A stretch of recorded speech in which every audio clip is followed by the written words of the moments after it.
अखंड मंथन के सभी दर्शकों को नमस्कार। आगे क्या होने वाला है सीरीज में आज के अंक के साथ मैं हूं आपके साथ शेखर त्रिपाठी। सायं 7 बज चुके हैं और आप देख रहे हैं हमारा YouTube चैनल अखंड मंथन।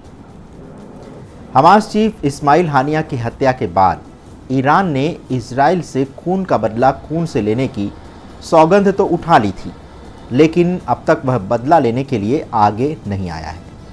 सारे संसार की दृष्टि ईरान की ओर लगी है और लोग प्रतीक्षा कर रहे हैं कि आखिर ईरान इजराइल से खून का बदला खून कैसे लेने जा रहा है। आपको भी यही लग रहा होगा कि इतनी बड़ी धमकी के बाद भी ईरान सामने से इजराइल पर हमला क्यों नहीं कर रहा है। जैसा कि हमने आपको कल बताया था कि जब तक ईरान के शहर करबला में इकट्ठे हुए लाखों लोग अपने घरों को वापस नहीं लौट जाते, तब तक ईरान किसी भी उकसावे में आने वाला नहीं है, क्योंकि अगर उसने कोई भी उल्टा सीधा कदम उठाया तो ईरान की सड़कों पर करबला में मौजूद लोगों की लाशें सड़कों पर बिछ जाएंगी और ईरान ऐसा कोई जनसंहारक कदम अभी तो उठाने से रहा। तो फिर क्या इसका ये अर्थ माना जाए कि ईरान अब पीछे हट गया है, या फिर वह थोड़ा रुक कर इजराइल पर हमला करेगा? अगर आप भी इन दोनों विकल्पों के बारे में विचार कर रहे हैं तो आपको बता दें कि ईरान इजराइल पर हमला कर चुका है और उसे अब चौतरफा घेर भी लिया गया है। एक प्रकार से ईरान ने इजराइल के चारों ओर एक व्यूह की रचना की है और जब चारों ओर से इजराइल पर हमला होगा तो उसे संभलने का अगला कदम उठाने का अवसर भी नहीं मिलेगा। लेकिन अब हम आपको बताते हैं कि ईरान अब कैसे दूसरी तरह से इजराइल पर हमला कर रहा है। इससे पहले भी ईरान और तमाम मुस्लिम देश अपने शत्रु पर सीधे हमला ना करके किसी तीसरी शक्ति के द्वारा हमला करवाते हैं, जिसे प्रॉक्सी वॉर कहा जाता है। अब यही प्रॉक्सी वॉर ईरान ने इजराइल के साथ लड़ना आरंभ किया है। बस उसने हमले की रणनीति में बदलाव किया है, लेकिन उसका लक्ष्य अभी भी इजराइल को तबाह कर हानिया की मौत का बदला लेना है। अब ईरान ने प्रॉक्सी संगठन हिजबुल्लाह को आगे किया है। वहीं हिजबुल्लाह इजराइल पर लगातार बमों की वर्षा कर रहा है, जिससे इजराइल को भी भारी नुकसान उठाना पड़ रहा है। युद्ध के जानकारों का कहना है कि ईरान कभी भी सीधे तौर पर इजराइल पर हमला नहीं करेगा, क्योंकि ईरान पहले भी इजराइल पर हमला कर चुका है। इससे ईरान के सुप्रीम लीडर खामनेई को ये एहसास हो गया कि वह सीधे तौर पर इजराइल पर हमला करके उसे अधिक नुकसान नहीं पहुंचा सकते हैं, क्योंकि ईरान ने इजराइल पर कई शक्तिशाली मिसाइलों से हमला किया था, जिसे इजराइल और उसके सहयोगियों ने अपने मिसाइल और ड्रोन को उसको नष्ट कर दिया था। अब ईरान ने अपना जो युद्ध नीति है वो बदल लिया है। ईरान अब अपने प्रॉक्सी संगठन के माध्यम से इजराइल पर हमला कर रहा है। इसमें कई संगठन हैं, इसमें सबसे प्रमुख है हिजबुल्लाह। युद्ध विशेषज्ञों का कहना है कि हिजबुल्लाह के हमले इसलिए तेज़ हुए हैं क्योंकि ईरान चाहता है कि गाज़ा की तरह लेबनान में भी इजरायली सैनिक घुस जाएं और गाज़ा और लेबनान में इजराइल युद्ध लड़े, ताकि इजरायली सैनिकों को 2 हिस्सों में बांट दिया जाए, जिससे इजराइल को अधिक से अधिक नुकसान हो। क्योंकि जब इजरायली सेना लेबनान में घुसेगी तो हिजबुल्लाह के अलावा लेबनान में मौजूद फिलिस्तीनी मारे जाएंगे। सीरियाई विद्रोही संगठन मौके की ताक में बैठे। इसके अलावा सीरिया में मौजूद सीरियाई राष्ट्रीय परिषद भी इस लड़ाई में शामिल हो जाएगा, क्योंकि ये संगठन इजराइल से बदला लेने की ताक में बैठा है। क्योंकि इजराइल और सीरिया के बीच वर्ष 1967 में एक जंग हुई थी, जिसमें इजराइल ने सीरिया को हराकर गोलन हाइट्स पर कब्जा कर लिया था। तब से सीरिया में मौजूद विद्रोही संगठन इजराइल से बदला लेने की ताक में बैठे हैं। ऐसे में कहा जा रहा है कि जैसे ही लेबनान में इजरायली सैनिकों की एंट्री होगी, वैसे ही सीरिया में मौजूद सभी संगठन लेबनान के साथ हो जाएंगे, जिसका ईरान समर्थन करेगा।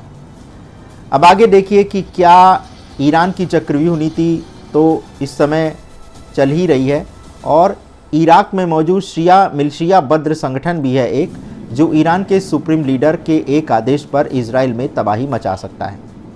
ये संगठन बेहद ही खतरनाक संगठन है।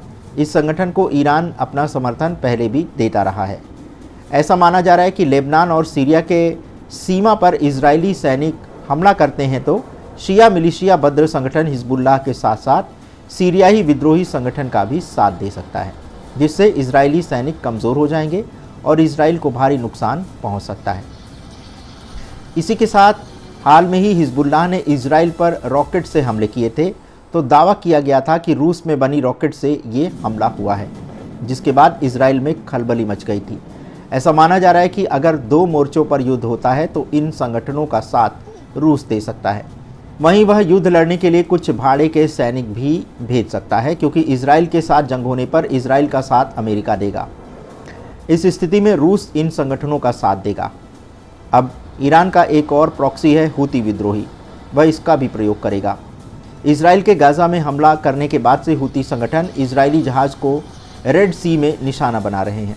हूती संगठन पर ईरान के सुप्रीम लीडर का हाथ है। हूती संगठन को ईरान हथियार की भी सप्लाई करता है।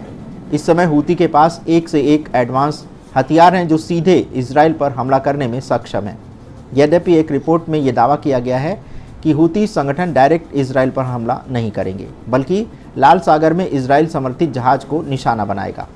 तो कुल मिलाकर ईरान प्रॉक्सी वॉर के माध्यम से पहले इजराइल को परास्त करने का प्रयास करेगा, क्योंकि अगर वह इजराइल पर सीधा हमला करेगा तो वो जानता है कि फिर अमेरिका इजराइल के साथ सीधे मैदान में उतर जाएगा और फिर इस्लामिक बनाम ईसाई राष्ट्रों की लड़ाई आरंभ हो जाएगी, जो कि धरती का अंत होने पर ही रुकेगी। इधर एक बार फिर से लेबनानी समूह हिजबुल्लाह ने इजराइल पर हमला कर पश्चिमी देशों में बढ़ते तनाव को फिर से हवा दे दी है। हिजबुल्लाह के इजराइल पर हमले के बाद ईरान के सुप्रीम लीडर अयातुल्लाह खामनेई ने एक बड़ा बयान दिया है। अयातुल्लाह खामनेई ने कहा है कि ये युद्ध कभी ख़त्म होने वाला नहीं है।